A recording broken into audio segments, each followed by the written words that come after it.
de vista 3 órdenes de aprehensión por diversos delitos. Le doy la bienvenida a César Gutiérrez Priego, abogado, especialista en Derecho Penal, Militar y Seguridad Nacional. Bienvenido. No, ¿de qué? Oye, esto es un revés porque muchos consideran que el Poder Judicial está haciendo uso de su autonomía, hablan de fallas en el debido proceso, pero al final, digamos que el caso Genaro García Luna es emblemático en el combate a la impunidad, en el combate a la corrupción. Esto lo han puesto sobre la mesa el gobierno de México, particularmente esta administración. El señor es inocente hasta que se le demuestre lo contrario, pero hoy por hoy parece un revés para el gobierno federal. ¿Lo es? Mira, por supuesto que es un revés desde el momento en que la Fiscalía General de la República considera tener y haber aportado todos los datos de prueba y medios de prueba necesarios para que le obsequiaran una orden de aprehensión. Recordemos que el delito por el cual se solicitó la orden de aprehensión es enriquecimiento ilícito, porque en un primer momento se detectaron 43 millones de pesos, los cuales no están justificados por parte de los ingresos que tenía en aquel entonces Genaro García Luna. Hay que recordar que existen otras 3 órdenes de aprehensión pendientes para ejecutarla a Genaro García Luna.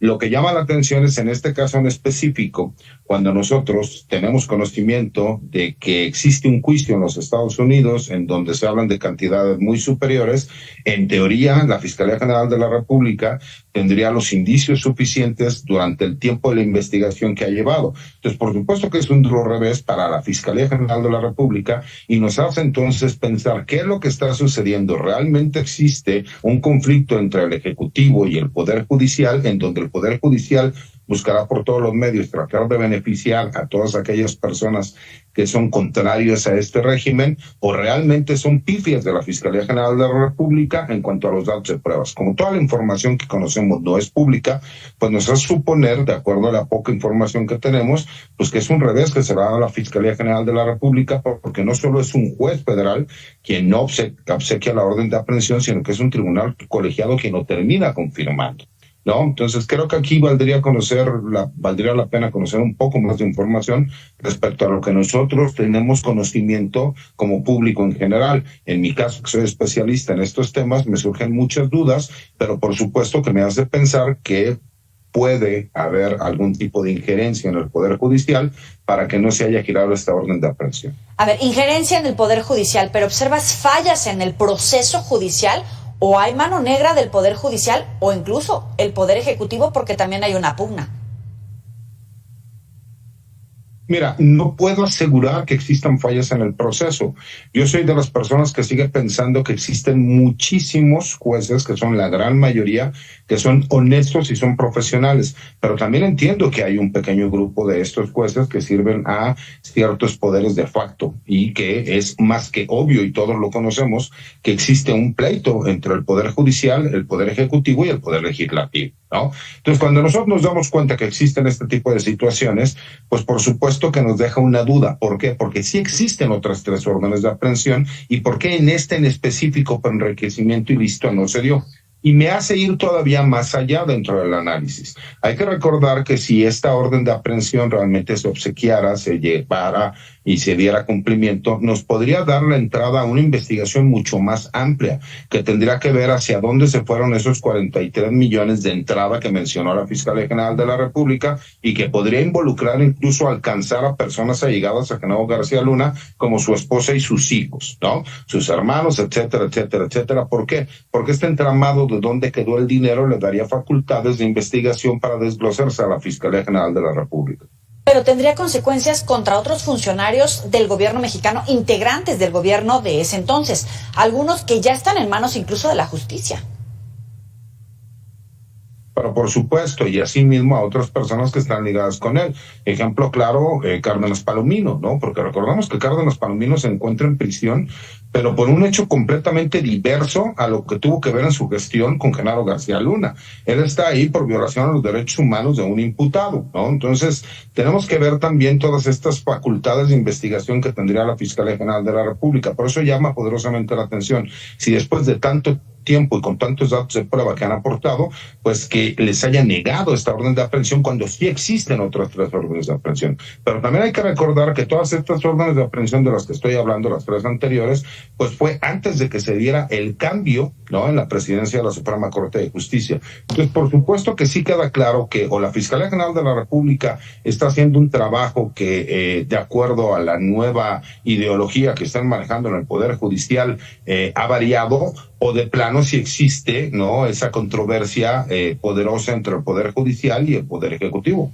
Claro, pero es que es gravísimo, grave en cualquier caso porque no es el único caso. Los mexicanos queremos que haya justicia, se votó incluso por un régimen diferente en la impartición de justicia, que no hubiera impunidad y nos topamos con esto, ¿no? Que no se hace valer la ley, no se apega al debido proceso y en el caso particularmente de García Luna, que es de primer interés para los mexicanos. Todo mundo lo tiene registrado y nos hace preguntar si eso pasa con Genaro García Luna. ¿Qué va a pasar con Emilio Lozoya? ¿Cuántos años lleva en la cárcel? Lo pintaron como el terror. Y hoy seguimos exactamente en el mismo punto. Grave el precedente que puede marcar este caso.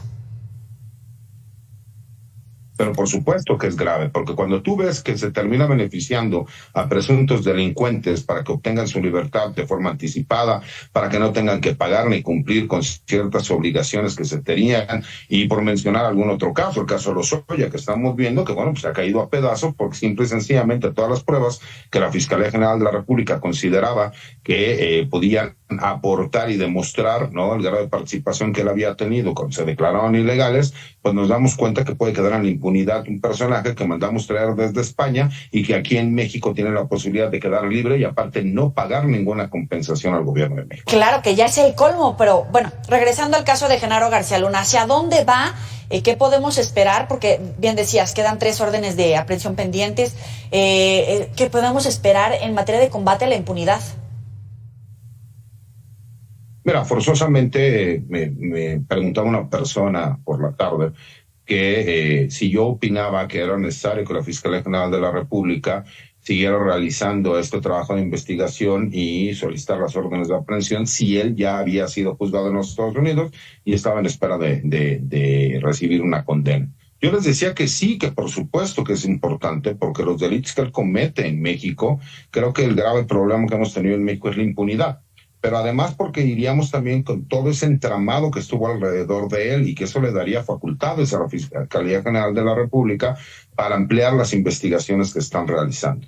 Si tú, en un ejemplo claro, ¿no?, de estos millones de pesos que hablamos de enriquecimiento ilícito, pudieses demostrar que el dinero terminó en manos de terceros, pues por supuesto que ya demuestras ahí que sí existía un grupo delictivo que trabajaba a favor de esta persona, los famosos prestanombres. Y creo que es muy importante también el mensaje de que no importa si a ti te juzgaron en otro país, toda aquella persona que haya cometido un delito tiene que pagarlo, porque el problema más grave en nuestro país, más allá de la inseguridad, más allá de la delincuencia, es la impunidad. Cuando nosotros vemos que sí existe castigo, entonces estamos poniendo un ejemplo para que no se vuelva a repetir y estamos dejando un precedente. Creo que es la parte más importante en este momento.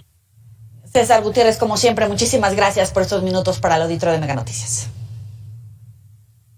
Al contrario, estamos a tus órdenes. Que pasen buenas noches. Buena noche también para ti. Sabe que puede recuperar esta entrevista en los próximos espacios informativos y en las redes sociales. Ya volvemos.